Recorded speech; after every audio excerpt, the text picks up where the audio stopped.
guys, mag-ihaw ako ngayon ng tamban kiyaw. Ayan guys, so bagong huli lang.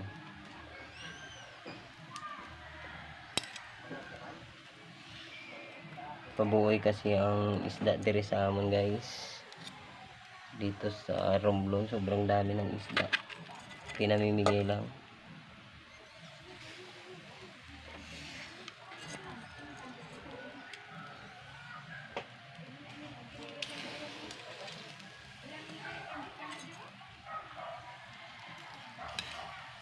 Babalik na rin na natin.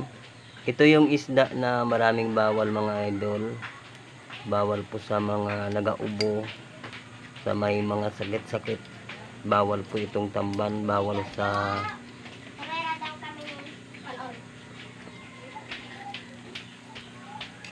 ayan, medyo luto na siya mga lods. Bawal sa nagaubo, bawal sa may sore eyes. Ang daming bawal nito. Klaseng isda na to.